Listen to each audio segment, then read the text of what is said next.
Okay, so let's get into it. The Sean Combs trial. Wow, there's been some really, really intense testimony this week. Yeah, absolutely. We've been looking closely at what Cassie Ventura and Don Richard have said on the stand. And, details coming out from the investigation too. It's painting a pretty complex picture, lots of layers. Definitely. And some deeply, deeply troubling aspects. So for this deep dive, our goal is really to help you navigate the key information that's come out so far. Exactly. We want to break down the main allegations, understand the different angles being presented in court, the prosecution's case, the defense's arguments. And look at the kind of evidence being examined, right? But without getting totally lost in all the legal jargon. Precisely. Just clarity on the core points. And things really felt like they shifted, or at least intensified, with Dawn Richards' testimony. She talked about witnessing a violent attack, this was back in 2009, at Combs' place in L.A. Her account was, well, it was direct and pretty jarring. It really was. And what stood out, I think, was how specific she was. Not vague allegations. Right. She described Combs coming downstairs angry, wanting his food, and then, she alleged, hitting Cassie Ventura in the head, kicking her, while she was on the floor. And she said this happened right in front of her and her bandmate, Kalina Harper. That's what she testified to. Yeah. It gives this independent viewpoint, someone else seeing this alleged event. Yeah.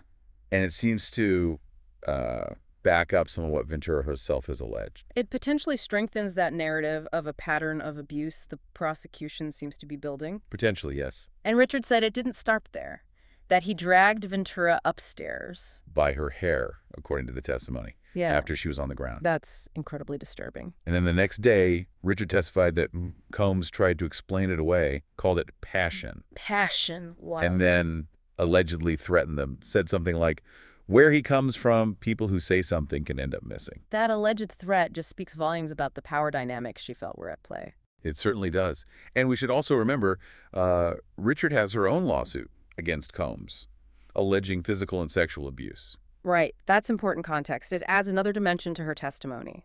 Her showing up at the courthouse on Friday, you could feel the anticipation around what she would say. Definitely. People were watching. And her connection to Combs isn't brief. It goes way back, making the band, Danity Kane, then later, Dirty Money. A long history there. She also mentioned another incident, didn't she, with a skillet? Yes. She testified she saw Combs strike Ventura with a skillet full of eggs because, allegedly, she hadn't made his food fast enough. Details like that.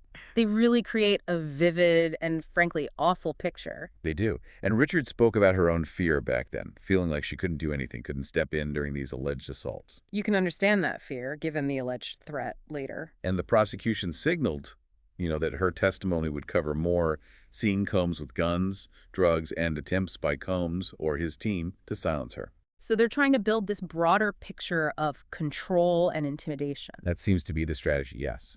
Establishing a wider pattern. Okay, let's shift then to Cassie Ventura's testimony. 4 straight days on the stand. That's a huge amount of time. Especially given she's in her final trimester of pregnancy. That's a significant physical and emotional undertaking. Absolutely. And her allegations cover that whole decade-long relationship. Violence, threats, sexual abuse.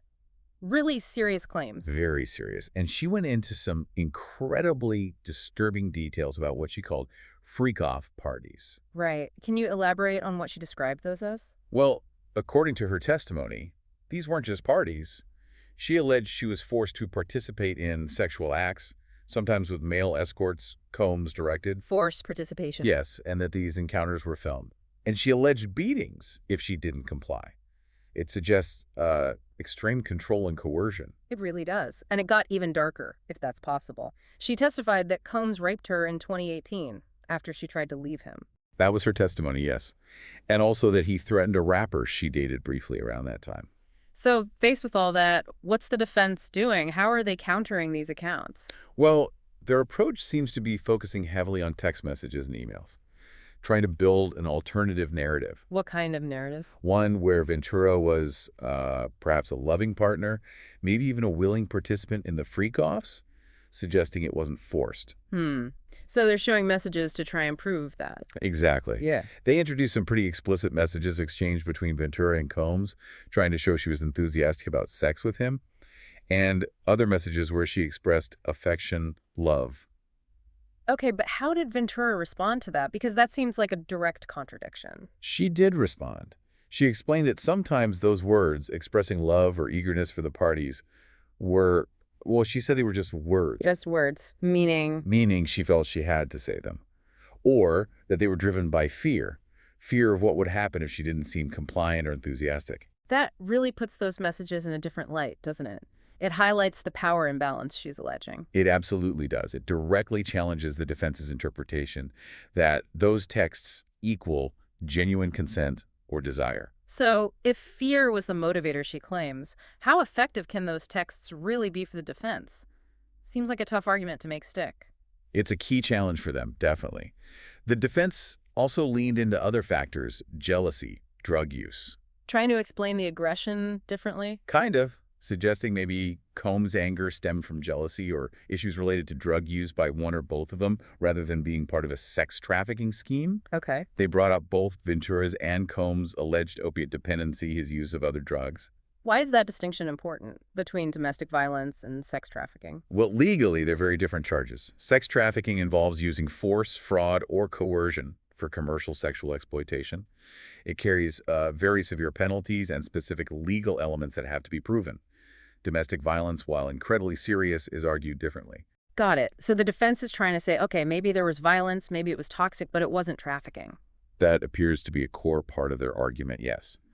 Trying to frame it as a dysfunctional relationship fueled by other issues. And they brought up specific incidents related to drugs? Yes, like an alleged opiate overdose Combs had in 2012 after visiting a sex club and a Playboy Mansion party, according to the testimony. And testimony about them both using ibogaine in Mexico for detox. Right.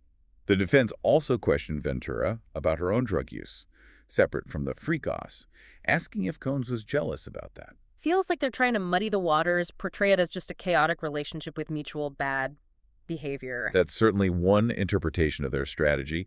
Create that sense of shared dysfunction to potentially weaken the narrative of her being solely a victim of coercion and trafficking. And that hotel incident from 2016, the one caught on video, that came up again. It did. Ventura confirmed her account, trying to leave a freak-off, being punched, kicked, dragged back to the room. Her testimony was consistent with that surveillance footage that became public. That footage is hard to ignore. Did anything else stand out from her cross-examination? Well, there was her statement, later stricken from the record, mind you, that she considered herself a sex worker for Combs. Even stricken, that's a powerful statement about how she perceived her situation. It is. The defense also really hammered on the timeline after the alleged 2018 rape. How so? They brought up text messages from September 2018, just weeks later, arguing they showed a friendlier, more normal interaction than she portrayed. Trying to suggest things weren't as bad as she claimed, or that the relationship continued normally? Essentially, yes. And they specifically asked her about having consensual sex with Combs weeks after the alleged rape. And did she confirm that? She did confirm having consensual sex with him after the date of the alleged rape. It happened, she testified, the same night she missed a FaceTime call from the man who is now her husband. That's complex. The defense must see that as a major point for them. They certainly focused on it, using those kinds of details to question the consistency of her account of fear and coercion. Then there were those love bomb texts later on in 2019, 2020. Right, texts from Combs expressing affection, which the defense likely presented to suggest the relationship wasn't entirely over or entirely negative from his side, even later. And what about that audio recording? Ah, yes. The defense played an audio recording where Ventura sounds like she's threatening to kill a DJ. Threatening to kill him? Why? Because he claimed to have some kind of explicit video of her with Combs. On the stand, Ventura seemed a bit surprised they had the recording, maybe slightly amused by her own reaction on it. How does the defense use something like that? Again, it's likely about chipping away at her credibility, trying to paint her as someone capable of anger, threats, maybe less of a purely passive victim in their narrative. They also asked about her time in rehab, didn't they? They did. They asked about specific therapies like neurofeedback and EMDR, and specifically asked if she was treated for sex or love addiction. And her answer? She said no, she wasn't treated for those specific addictions. The defense also brought up Combs being upset about leaked videos of Ventura. How did that fit in? It seemed like an attempt to portray him as maybe protective of her privacy in some instances, perhaps to counter the claims he used videos to control her. It's a real back and forth trying to frame every detail. It absolutely is. But then you have that text message from Ventura in 2016 where she told Combs, "I'm not a rag doll." That sounds like direct resistance. A very powerful line. It speaks to her asserting herself, even within that dynamic she described. And the defense tried to show a video of Combs in rehab, but the jury didn't see it. Correct. They attempted to introduce a video of him apparently expressing gratitude, maybe suggesting remorse or change, but the judge didn't allow it to be shown to the jury at that time. Then there's the elephant in the room, the settlement. The $20 million settlement Ventura received after filing her lawsuit in 2023. Yes, the defense questioned her about that quite a bit. What was her response on the stand? She was clear that she's not being paid to testify in this trial. She even said she'd give the money back if it could erase what she went through with the freak-offs. That's a strong statement. Did the defense suggest the money was a motive for anything else, like a canceled tour? They asked about a canceled tour, suggesting maybe the settlement was the reason. She denied that. But she did acknowledge some benefits from the relationship. Yes, she testified that being with Combs did provide career benefits, access to important people, alongside the alleged abuse she endured. It's presenting that complicated reality. Okay, shifting gears a bit, let's talk about the physical evidence from that hotel raid. Homeland Security agent Yesin Binda testified. Yes, she did.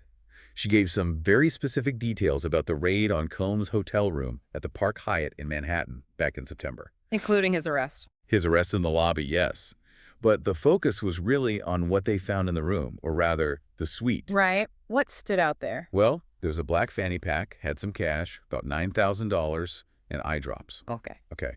But then, things got more specific. Like what? 5 extra bottles of baby oil and lubricant found in the bathtub. 5. Okay. Then a Louis Vuitton bag. Inside, medication prescribed under an alias, Frank Black.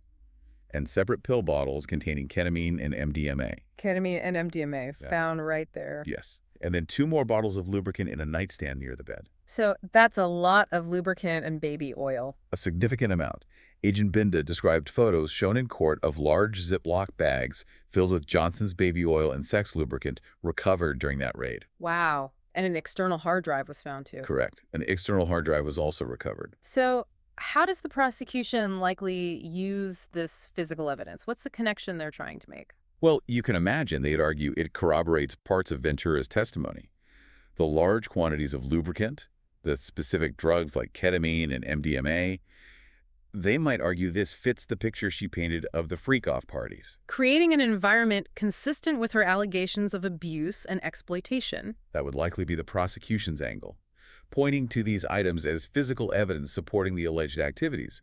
Of course, the defense could argue alternative interpretations. Sure, but the quantity and combination are certainly notable. It adds another layer for the jury to consider. Absolutely. It's tangible evidence introduced alongside the testimonies. And throughout all this, the judge, Arun Subramanian, he's been trying to keep things moving. Yes, he's expressed a clear desire to keep the trial on schedule, especially finishing Ventura's lengthy testimony. There have been discussions about evidence, what's allowed in, what needs to be edited out. Constantly. Discussions about admissibility, redactions, particularly with all those text messages. It's a complex process. And he's had to step in sometimes, with both sides. He has. Admonishments for delays, confusion over evidence presentation. It happens in complex trials. The judge also has that tough job of balancing the defense's right to cross-examine. The Sixth Amendment right. Exactly. Balancing that with the need to manage the questioning, especially given the graphic nature of the testimony and Ventura's pregnancy.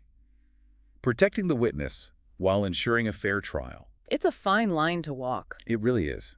And central to the legal arguments, as we touched on, is the defense saying, look, domestic violence is bad. We might even concede some of that, but it doesn't equal sex trafficking under the law. While Ventura's team is emphasizing her courage in speaking about these graphic details. Right. And the defense keeps coming back to this idea of Ventura having agency, making choices, the relationship being consensual, even if toxic. And the prosecution is pushing back hard, saying any apparent consent was due to coercion. Exactly. It's that core conflict. And after all that intense testimony, the jury gets sent home for the weekend. With instructions to watch sports. That's what was reported. Quite the juxtaposition after hearing days of traumatic testimony. It really is. And we have to remember what's at stake here. If Combs is convicted on all counts, he's facing a very long potential prison sentence. Significant consequences, yes. We've also seen other people around the trial. Combs' sons were there initially, looking supportive. They were, though reports noted his daughters and mother weren't present later in the week. Support seems to fluctuate. And former model Kaja Sokola, who has her own history with abuse allegations, she was there supporting Ventura. Yes, she made an appearance at the courthouse. Yeah. And Cassie Ventura's husband, Alex Fine, has been there consistently. A lot of people invested in the outcome. Indeed. It's unfolding in the same courthouse complex where Harvey Weinstein's retrial is happening, interestingly enough, and Combs himself is being held at the Metropolitan Detention Center in Brooklyn during the trial. Okay, so wrapping up this week's key developments, what are the main takeaways for you? I think it boils down to these sharply contrasting narratives.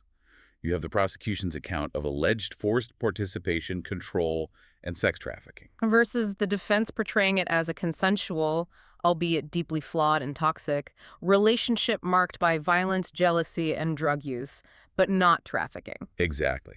We heard incredibly graphic details in the testimony from both Ventura and Richard, and we saw physical evidence from that hotel raid brought into the picture. You know, listening to all this, considering the power dynamics, that long relationship history, the alleged influence of drugs, it really makes you think. About what specifically? Just about how incredibly difficult it must be to untangle consent from coercion in situations this complex. Where does one truly end and the other begin when all these factors are mixed together? That's a profound question. It goes way beyond this specific celebrity trial, doesn't it? It really does. It raises these broader issues about relationships, power, abuse, and how our legal system tries or struggles to deal with these really messy, nuanced human realities. Something definitely to keep thinking about as this trial continues.